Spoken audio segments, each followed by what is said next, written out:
36 years after the killing of Kashmiri Pandit nurse Sarla Bhatt, State Investigation Agency has filed its charge sheet in the case.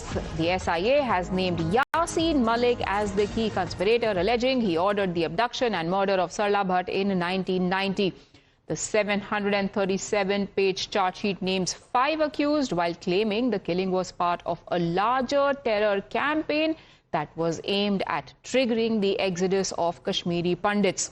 3 of the accused are now dead. 1 is absconding in Pakistan, and Yasin Malik is already serving a life sentence in a separate terror financing case, and he is now facing fresh murder charges. My colleagues Suhail and Ankit are joining us for more on this. Suhail, coming to you first, tell us the highlights of the charge sheet.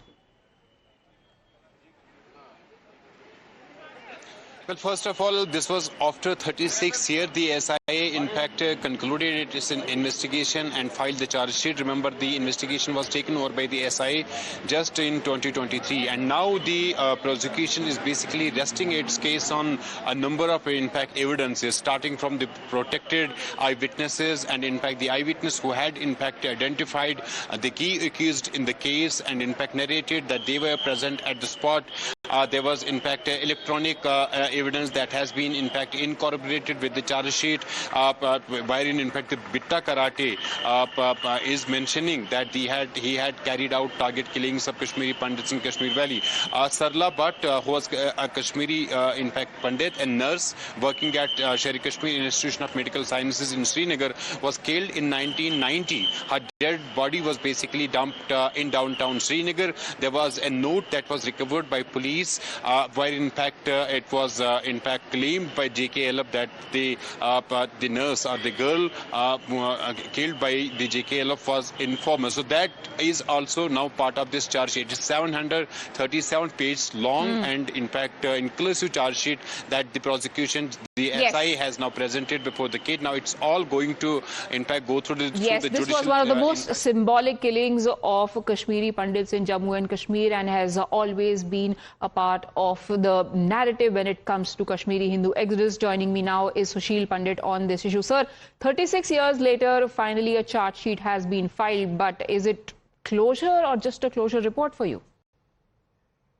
This is farce. Pure 24-carat farce.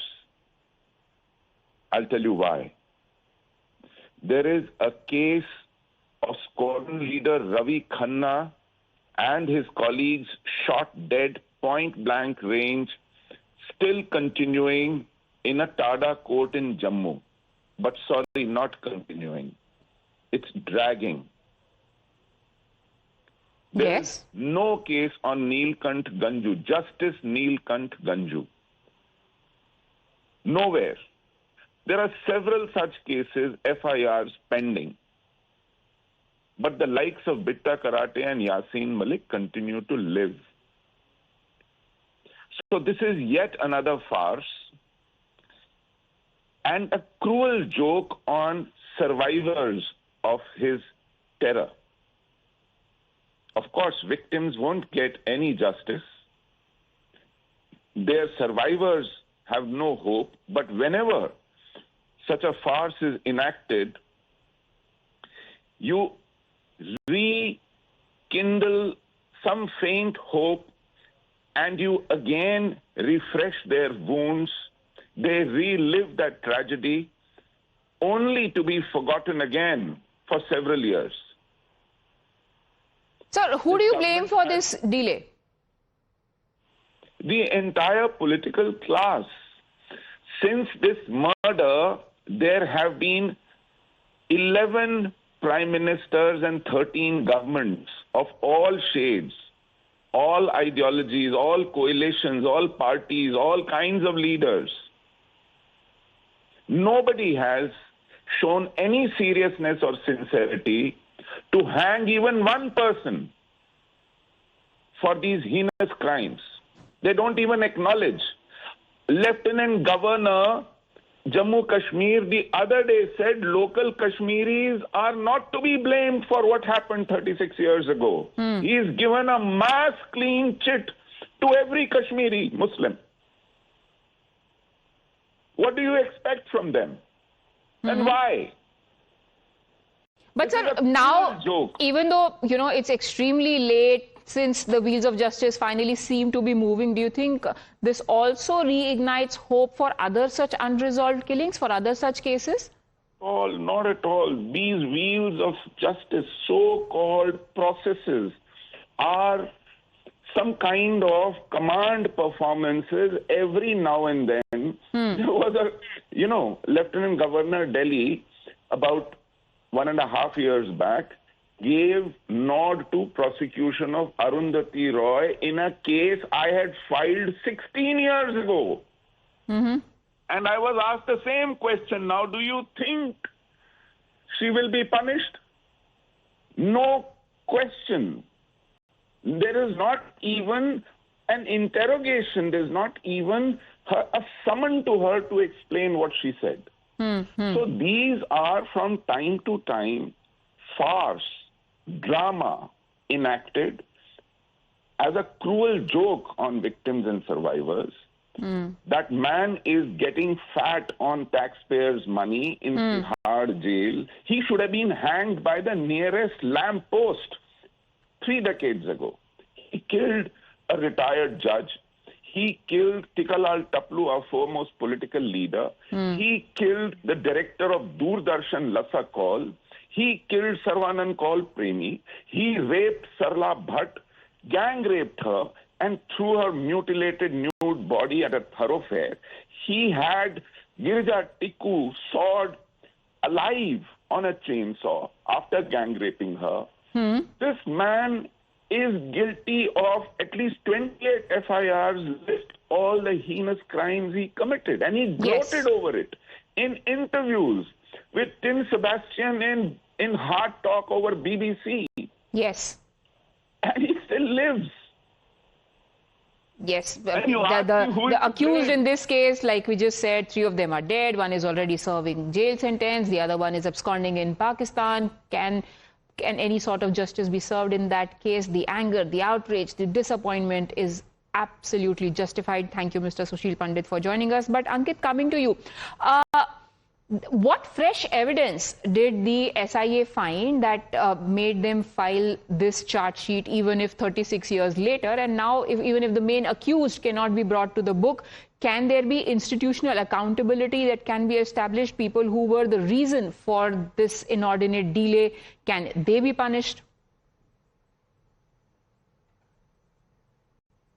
From last 36 years, this is the first case which was broken by the SIA. It was the Jammu and Kashmir police who has point-to-point investigated this case, and this was the state investigation agency which has cracked down this case. And yes, this is Yasin Malik, who is the mastermind of this particular case. He has been named in this charge sheet. Not only this, I have spoken to some of the Kashmiri Pandits who are living in Jammu. They are saying that this is the first case, and we hope many of the cases will reopen and we will get the justice. But yes, this is the first case, and Yasin Malik has been named in the charge sheet as the mastermind. Right. Stay on with me, Sohail and Ankit. We also have reactions coming in from Kashmiri Pandits. Yes, there is despondency, but there is also a ray of hope that probably, finally, there might be investigations into other unresolved cases. And finally, there are some who see a ray of hope. आज उस वीरांगना को, आज पूरे कश्मीरी हिंदू समाज को एक रोशनी की किरण मिली है कि आज SIA ने जो फाइल किया है, चार्जशीट फाइल किया है, उसमें आतंकवादी यासीन मलिक और खुर्शीद अहमद चकलू, बाकी 3 तो अपनी मौत मर गए हैं, ये 2 अभी जिंदा है। हम गुहार करते हैं अदालत से कि इनको सख्त से सख्त फांसी दी जाए, सख्त से सख्त सजा दी जाए, इन दोनों को फांसी दी जाएगी। गुहार लगाना चाहते हैं सरकार से, बहुत जल्द यासीन मलिक और खुर्शीद अहमद चकलू को फांसी की सज़ा दी जाए। बाकी जो भी केसेस है, जो भी वहाँ पे निर्मम हत्याएं की गई है कश्मीरी हिंदू समाज के लोगों की, तो उनकी भी फाइल ओपन होनी चाहिए ताकि समाज के सामने पूरे दुनिया को पता चलेगा कि हत्यारे कौन थे। एक तो बहुत खुशी है कि आज इतने सालों के बाद सरकार जाग गई है और उन्हें याद आया कि हम उनके खिलाफ ये करें, लेकिन हम सब यही चाहते हैं कि जो भी दोषी हैं उनको सख्त से सख्त सजा दी जाए। जो भी बाहर भी भाग गए, वो पाकिस्तान में है, वहां से उनको खदेड़ के यहाँ लाया जाए और उनके उसमें जो भी उनके साथ हुआ है, इतना बुरी तरह से उनका वो किया गया है, उसमें उनको फांसी की सजा दी जाए। So well, now that the charge sheet has been filed, what can we expect next? Well, a trial will be in fact initiated against the key accused, including Yasin Malik and the Chargesheet Chaklo, who is absconding in Pakistan. At the same time, SIA is also going to, in fact, begin taking action against the Khurshid, who is absconding, who is in Pakistan. His properties, in fact, could be attached in Kashmir, whatever the properties he has here in Srinagar, and in fact, other sort of actions. And SIA will be in fact pressing hard to extradite that particular accused in the case. So Yasin Malik is already facing in fact trial in a separate another case, but this particular case will be in fact this trial will be initiated against Yasin Malik, and in fact the number of cases Yasin Malik is facing and his involvement, it's certainly going to in fact move forward and in fact reach to a point where the justice will be served to all those victims who were in fact targeted back in 1990, because Yasin Malik is facing numerous cases in that angle, and multiple investigations have pointed out that these target for killings were in fact carried out on behest of Yasin Malik. So in fact major trouble for Yasin. Closure coming in with this charge sheet for one of the most symbolic killings of a Kashmiri Pandit in Jammu and Kashmir. Thank you, Sohail and Ankit, for joining us.